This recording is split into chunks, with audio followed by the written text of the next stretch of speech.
নিয়েছি আমি energy booster, কারণ সারাদিন এনার্জেটিক ফিল করা, সারা জীবন সুস্থ ও সুন্দর থাকার জন্য এটা ম্যাজিকের মতো কাজ করবে। আসসালামু আলাইকুম everyone, welcome to Apsara's mini kitchen.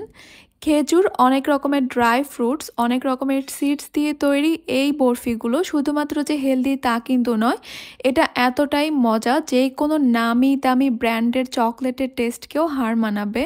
আর এই কারণেই বাচ্চাদেরকেও কিন্তু খুব ইজিলি চকলেটের পরিবর্তে এই বরফিগুলো খাওয়ার অভ্যেস করে তুলতে পারবেন। প্রথমেই নিয়ে নিচ্ছি হাফ কাপ কাজু বাদাম। কাজু বাদামের পরিমাণটা একটু বেশি নিয়েছি। কাঠ বাদাম নিয়ে নিচ্ছি 1/4 কাপ। আখরোট নিয়ে নিচ্ছি 1/4 কাপ। পামকিন সিড বা মিষ্টি কুমড়ার বিচি নিয়ে নিচ্ছি 1/4 কাপ। সানফ্লাওয়ার সিডস বা সূর্যমুখী ফুলের বিচি নিয়ে নিচ্ছি 1/4 কাপ। চীনা বাদাম নিয়ে নিচ্ছি 1/4 কাপ। আমি শুধুমাত্র কাজু বাদামটা হাফ কাপ নিয়েছি আর সব কিছুই 1/4 কাপ করে নিয়েছি। আমি যত রকমের ড্রাই ফ্রুটস নিয়েছি সবগুলোই যে নিতে হবে এমন ব্যাপার না, আপনার হাতের কাছে যেগুলো অ্যাভেলেবেল থাকবে ওগুলো দিলেই হবে। আর এখন কিন্তু যে কোনো সুপার শপ বা বড় বাজারে এগুলো খুব ইজিলি পেয়ে যাবেন। এখানে আমি 500 গ্রামের মতো খেজুর নিয়েছি। যে কোনো জাতের খেজুরই নিতে পারবেন, শুধুমাত্র খেয়াল রাখতে হবে খেজুরটা যেন একটু নরম হয়। খুরমা দিয়ে কিন্তু খুব একটা বেশি ভালো হবে না। সবগুলো খেজুরের বিচি ছাড়িয়ে আমি একটা ব্লেন্ডারের জাগে নিয়ে নিচ্ছি। একসঙ্গে সবগুলো করব না, অল্প অল্প করে দিব, কারণ খেজুর অনেক বেশি আঠালো হয়ে লেগে থাকে। কালো কিশমিশ দিয়ে দিচ্ছি 1/4 কাপ। নর্মাল কিশমিশ দিয়ে দিচ্ছি 1/4 কাপ। আপনারা চাইলে যে কোনো একটা দিতে পারেন। তারপরে সব কিছুকে আমি একসঙ্গে ব্লেন্ড করে নিব। ব্লেন্ড করে এরকম একটা পেস্ট হবে। একদম যে ব্লেন্ড হয়ে যাবে তা কিন্তু না, এরকম একটু থেকে গেলে কোনো প্রবলেম নেই। আর যে ড্রাই ফ্রুটসগুলো নিয়েছিলাম সেগুলোকে আমি এরকম একটু কুচি করে নিয়েছি। এবার একটা প্যানে দিয়ে দিচ্ছি হাফ চা চামচ ঘি। ঘিটা মেল্ট হয়ে আসলে আমি ড্রাই ফ্রুটসগুলো দিয়ে দিব। 2 চা চামচ দিয়ে দিচ্ছি কালো জিরা। চুলার হিটটাকে একদম লোতে রেখে এগুলোকে আমি কিছুক্ষণের জন্য একটু ভেজে নিচ্ছি ঘিয়ের সঙ্গে। খেয়াল রাখতে হবে কোনোভাবেই যেন পুড়ে না যায়, তাই অনবরত নাড়তে থাকতে হবে। কালারটা চেঞ্জ করা যাবে না, শুধুমাত্র খুব সুন্দর একটা গ্রান আসা পর্যন্ত এগুলোকে ভেজে তুলে নিব। আবারও প্যানে দিয়ে দিব 1 চা চামচ ঘি। ঘিটা মেল্ট হয়ে আসলে এবার আমি এখানে দিয়ে দিব খেজুর আর কিশমিশের পেস্টটা। আগেই বলেছিলাম খেজুরের পেস্ট কিন্তু অনেক বেশি আঠালো হয়, তাই প্রথম দিকে হ্যান্ডেল করা একটু অসুবিধা মনে হলো, একটু পর কিন্তু ঠিক হয়ে যাবে। চুলার হিটটাকে কমিয়ে রেখে অনবরত নাড়তে থাকতে হবে কালারটা একদম চেঞ্জ হয়ে আসা পর্যন্ত।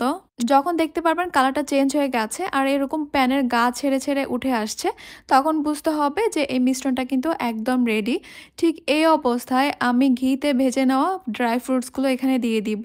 আবারও সব কিছুকে একসঙ্গে ভালো করে মিশিয়ে নিতে হবে। আর এখন কিন্তু দেখতে পাচ্ছেন খেজুরের যে একটা আঠালো ভাব রয়েছিল সেটাও কিন্তু নেই, আর নরম খেজুরটা কিন্তু এখন অনেকটাই শক্ত হয়ে আসছে। ফ্লেভারের জন্য এখানে দিয়ে দিচ্ছি আমি এলাচ গুঁড়া। এলাচ গুঁড়াটা দিলে কিন্তু খুবই সুন্দর একটা ফ্লেভার আসে, তবে আপনারা চাইলে স্কিপ করতে পারেন। যখন দেখতে পারবেন এই মিশ্রণটা ঠিক এইরকম প্যানের গা ছেড়ে ছেড়ে আসছে আর কোনো ভিজা ভাবও নেই, এরপর কিন্তু আর বেশি সময় ধরে এটাকে জাল করা যাবে না, তাহলে কিন্তু অনেক বেশি ড্রাই হয়ে যাবে। এই মিশ্রণটাকে প্যান থেকে তুলে একটা সাইডে রেখে দিব কিছুটা ঠান্ডা হয়ে যাওয়ার জন্য। চুলাটা জ্বালাবো না, তবে এই গরম প্যানের মধ্যে আমি দিয়ে দিব 1 চা চামচ পোস্ত দানা, দিয়ে দিব হাফ চা চামচ সাদা তিল, আর দিয়ে দিব হাফ চা চামচ পেস্তা বাদাম কুচি। এগুলোকে গরম প্যানের মধ্যে আমি একটু ভেজে নিচ্ছি। 1 মিনিটেরও কম সময়ের জন্য এগুলোকে গরম প্যানে রাখবো, এরপর এগুলো তুলে নিব।